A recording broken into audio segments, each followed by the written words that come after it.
This episode of Worldview Everlasting is brought to you by the letter Awesome, the numbers Sweet Action, and Issues Etc. Talk radio for the thinking Christian. IssuesETC.org.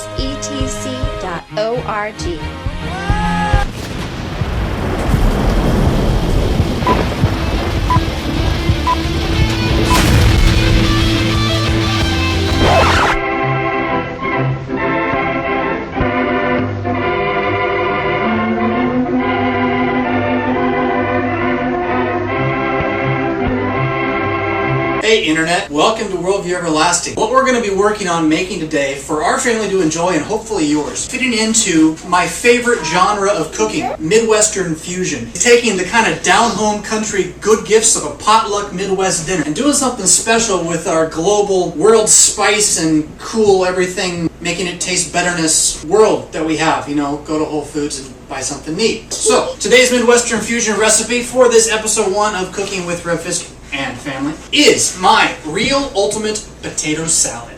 Sound good? Yeah.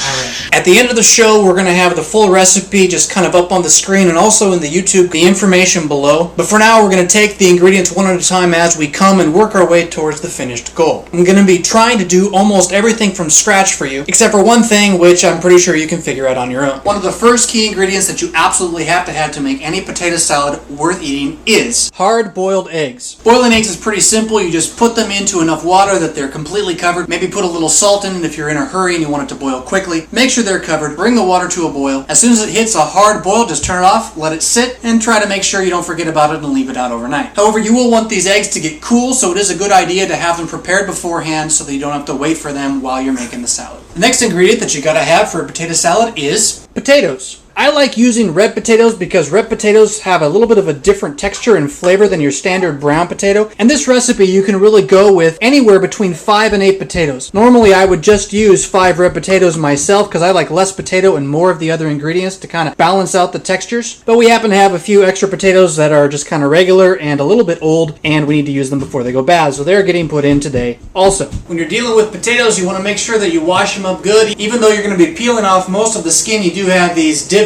which you want to kind of get them scrubbed nice and good, get all the pesticides off. What we're going to do next is we're going to get these potatoes ready for cutting, and then we'll meet you over at the cutting board. Scrubbing with a potato scrubber makes it easier to do, although just running some water over them will actually work quite well. When you're peeling the potato, you want to just take nice long strokes, taking off as much skin with one shot as you can. Don't worry too much about getting into these holes. See, like that, if you keep going, you're just going to lose the potato, and it's not going to hurt you. Potato skin is good for you. Potato skin's got big potato appeal because they're made with potatoes and skin. And they finally got barbecue flavor too.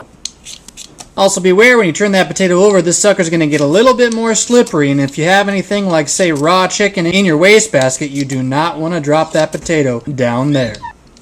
So once you got your potatoes and your eggs all set up, it's time to move over to the cutting board. Good idea in any kitchen is to have different cutting boards of different colors set up for your different kinds of items. In our kitchen we use a white board for raw white meats like poultry and pork. We use a red board for raw red meats like beef. And we have a black board set aside for vegetables and all other items. I also like, in order to be prepared and kind of have things ready later to move fast, to keep my cut up items in separate bowls. Although at this point this bowl's kind of worthless because what I really need is one of these, because those potatoes aren't cooked yet and we got to do that. So sometimes when I'm making this dish and I know ahead of time I go ahead and have the potatoes cooked today ahead, just like I did with the eggs. Today we're just going to set us back just a little bit, but that'll be okay. One of the keys to a truly great potato salad, and I'm talking the thing that separates a decent potato salad from the potato salad, all is in how you cut up your potatoes and your eggs. I kid you not, because most potato salads are ruined by one thing and one thing alone: giant pieces of potato. One of the keys to having a truly great potato salad is cutting the potatoes small. So you start like you're cutting French fries. Go nice and thin all the way across, a big long line like this. Flip it once. Cut it in half. And you're going to break the two apart and set them next to each other. From there, you're almost dicing these bad boys. You're going to get them as small as you can. I kid you not, this is the way to get the potato flavor to leave you alone and the rest of the flavors of the potato salad to absolutely burst into your mouth, which will leave you with both the filler that you need for a good side dish and something that's absolutely worth eating. Voila! Sometimes when you have a larger potato than like the one I just cut a moment ago, you are going to have to make one more cut because as you can see right here, just like this, these are getting a little bit long. You want the flavor to absolutely be able to coat every little section. So just add that one more cut when you're in those middle pieces and you will be not disappointed at all. Alright, so as you can see, we got our potatoes nice and cut up, good and small, so the texture and the flavor doesn't destroy the potato salad. What we got to do next is we got to boil these, so you just fill it up with water. You want to fill it up so that everything is covered up just like that. You're going to bring it to a boil, and as soon as it hits a hard boil, you're going to turn it down from high to somewhere down in the low-medium range. You want to get it to a simmer. Cover it up. There's going to be lots of nice, not so nice, nasty potato juices coming up and foam up at the top. You're going to cook this until these are soft, until you can stick a toothpick in and pull one out. Although, it's a little tougher with this because you're cutting them so small, so you might have to pull a few out and actually test them by cutting them with your fork. And now we got to cut up the eggs. Another one of the keys to a great potato salad, and this is one of the secret twists we're putting into this recipe today, has to do with what you do with the egg, when you do it with the egg, and how you finish it up at the end. Of course, everyone knows to start a hard-boiled egg, you break it. You're going to peel that shell off. Sometimes that's easier than other times. And what we're going to do is we are going to carefully split this egg right down the center. We are going to make sure we pull out that yolk, put it into a separate dish. We're going to use that for something else in a few minutes. You're going to come back to your white. And the key to your good texture potato salad, just like it was go small with the potatoes, it is go large with the eggs. We're only going to cut these bad boys, especially when it's thin like that, just like this. Nice big chunks of egg. The danger with going too small with your eggs is it actually will entirely vanish in the potato salad. You won't even know it was there. When you get a nice big chunk like that, you bite down on that, you're going to be like, that's some good egg white. So once you got your eggs done and separated with nice big chunks like this, you're going to set those aside. Sometimes what I'll do is I'll go ahead and put the whites in the fridge, keep them cool. You won't need those for a while. Leave these out. You're going to be messing with those in just a moment. But first, we've got to prepare something else to cook, which is the next key ingredient in a solid, real ultimate Midwestern Fusion potato salad, and that is a bit of mock tenderloin, around a pound or so. As you can see, the cool thing about mock tenderloin is it is nice and cheap meat. About $5 a pound, but you get it small enough that it's $3.76 here. We've paid for this amount of meat. They sell this because they want you to use it on your grill and pretend that it's a bit of filet or something. You do that, you're probably going to be a little disappointed if you're a connoisseur. But it's great for what we're going to be doing with it here today. If even $3.76 for this much meat and enough potato salad to last your family a week is still too much money, you can always substitute this with 2 boneless chicken breasts, and you're going to do the same thing we're going to do with this with that. And this is where the fusion really is starting to come in. The idea for this came from the time that I spent teaching English as a second language in Hungary, where they have a very special side dish called, if I'm going to get this right, it's been a while, Urls Husalat, or chicken salad, which consists of very little more than some dashed up chicken bits and a bit of mayonnaise in kind of a soupy little pile. Well, I loved it. I know it sounds really boring and crazy, and it's hardly what you think of when you say Hungarian fare. But then again, you're going to find this makes an excellent addition to your real ultimate potato salad. What we're going to be doing is we're going to be cutting up this mock tenderloin to about the same size that we were cutting up the potatoes, maybe a little bit bigger than that. But you want to get it small, a little extra texture, and some good kind of nummy meatness to it. In order to save our family time washing dishes, I usually don't cut these up directly into a bowl, but I'll cut them directly into the pan. We're going to get that grilling in just a moment. Before you do that, you want to make sure you take a little bit of olive oil and oil the pan. I like to do it with a paper towel, makes it nice and easy. With the cuts of meat, you want to start with your long, get it as nice and thin as you can. I mean, you want this to be like bacon.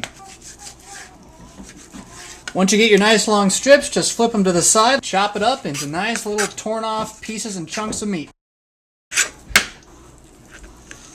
Get your meat cut up, flip it right in there. Go ahead and turn it on. Set the stove to about medium-high. Get yourself a spatula for stirring and start browning that stuff right up. Once the meat starts to brown, you just go ahead and flip it over. You kind of want to watch this out of the corner of your eye, make sure it doesn't burn, but it's not going to give you too much trouble. Simmer like that, you can actually probably turn it down to medium from medium-high. We're not quite ready to move over to the next part of the dish, but our potatoes are already done, so we're going to take care of that right now. As you can see from this piece of potato, it just kind of falls right apart as I cut it. You want to be careful there, you don't go too far, otherwise you're going to end up with mashed potatoes too easily. You don't want to do that, so we got to get these out. My wife managed to scare me with old wives' tales about the potato foam that grows on top of the potatoes, and it really does look kind of nasty. I don't know if it'll actually kill you, but I tell you, it doesn't look like I want to eat it in my potato salad. Go ahead and we're going to rinse these potatoes off. These are definitely just a little bit overcooked. Go ahead and rinse those suckers off. The goal again is to get as much of that foam foam and extra water off of there. Maybe even wipe off some of that slime from the outside. And then let those potatoes sit over the pot. They won't get dirty that way. Drain out the rest of that. Leave that there for a few minutes. Looks like our meat's almost done. So let's move it off the burner and let it sit there and cool. You're going to be coming back to that in just a few moments. Normally, while you would have your meat and your potatoes cooking, you would turn your attention to the next part of this potato salad, which is what's really going to set it off from all the rest of the potato salads at the barbecue or the potluck. The Optimus Topping. Trust me. Here we go. Remember, you set aside those egg yolks earlier. You want to have those set up and ready to go in a bowl, along with about a tablespoon of spicy brown mustard, 2 tablespoons of mayonnaise, 1 teaspoon of paprika, ooh, paprika, 1/4 teaspoon of salt, 2 tablespoons of vinegar, and a dash of your black pepper. Now, when it comes to your mustard, we like to use the spicy brown mustard, although your standard yellow mustard will work. I personally can't stand this stuff, so we use this. Works real good. We also go with the light mayo because when you become like me and you start to put on that, I'm over 25 now, a couple of extra pounds, you aren't going to notice the difference between the regular mayo and the light mayo in this dish. Also, we use apple cider vinegar. You can use normal white vinegar as well. I like the sweetness that this adds. What you don't want to do is try your balsamic vinegar. You'd just be wasting it to put it in here. Paprika is a spice from Hungary. Not exactly sure what it's made of, but it is a little bit spicy, as in it'll be sharp and bite at you. You put too much in. So you might not want to put a full tablespoon into this dish. A lot of what we're going to be doing with the Optimus Topping is going to be up to your taste. So as you experiment with this, kind of think of all of these different measurements I'm giving you as It is more what you call guidelines than actual rules. so we're going to have it be a little bit more spicy, a little more punchy, especially the Optimus Topping. Alright, so just, you're going to put everything in a dish together. You don't worry about it too much. Just pile it right on top. There's your paprika. 1/4 teaspoon of salt. 2 tablespoons of vinegar. About 2 tablespoons worth of spicy brown mustard. About 2 tablespoons or so of mayonnaise. And just a dash of pepper. Way to go. Don't wipe it on yourself. It'll burn your eyes. Start mashing it all up together. You want to mix this up into a nice, fine paste. Once you get this all nice and mixed up, you're going to go ahead and set it in the fridge because you'll need it in a little while. Voila. So now once you got all of your prep work done, your meat's done, your potatoes are done, your eggs are done, your topping is made, it's time to move on to the salad prime and bring all of it together. The ingredients that are going to go in this potato salad base are the same ones you've been using before, although we're replacing the apple vinegar with your regular white vinegar here. Got 2 tablespoons of that, about a teaspoon of salt, 2 to 3 cups of mayo, and a 1/4 cup of spicy brown mustard. Start with your meat.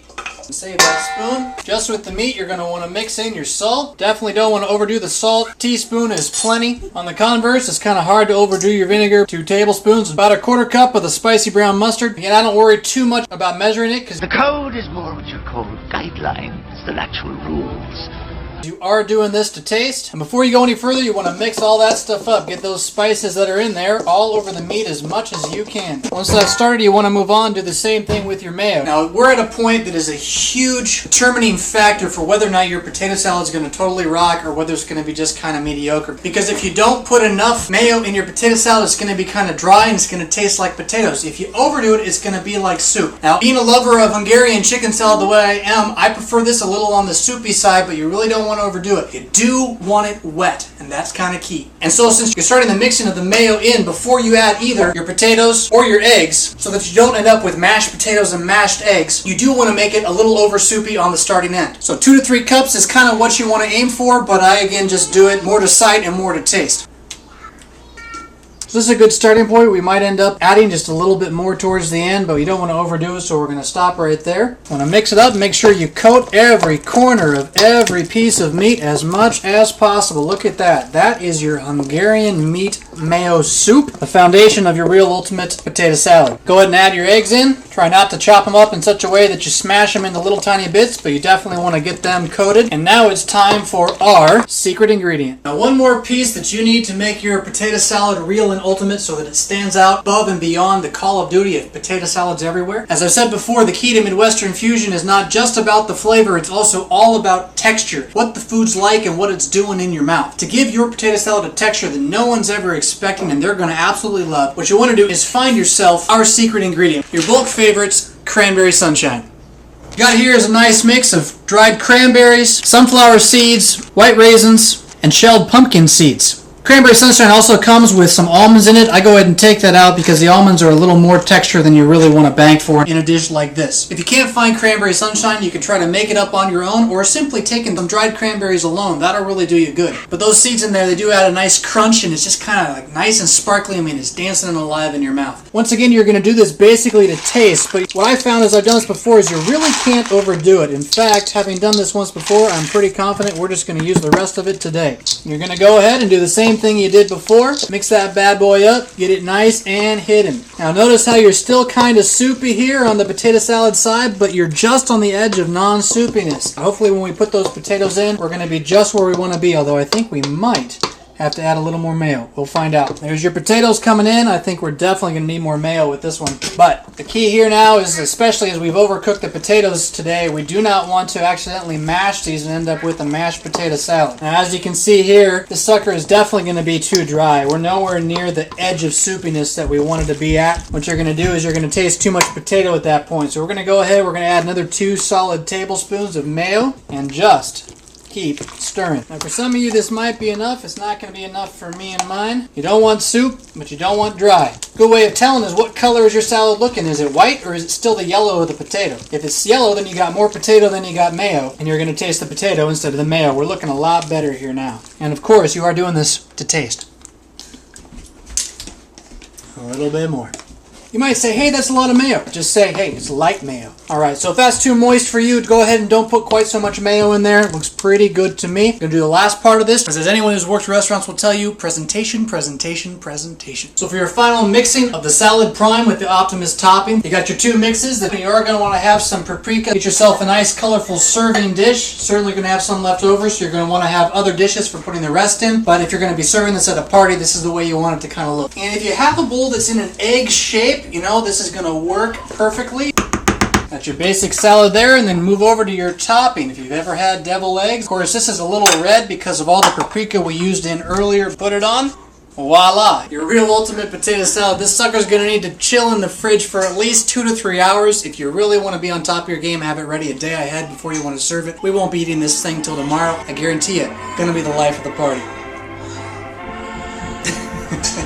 This has been episode 1 of Worldview Everlasting, Cooking with Revfisk, showing you how our family makes a real ultimate Midwestern Fusion potato salad. So long, and thanks for all the fish.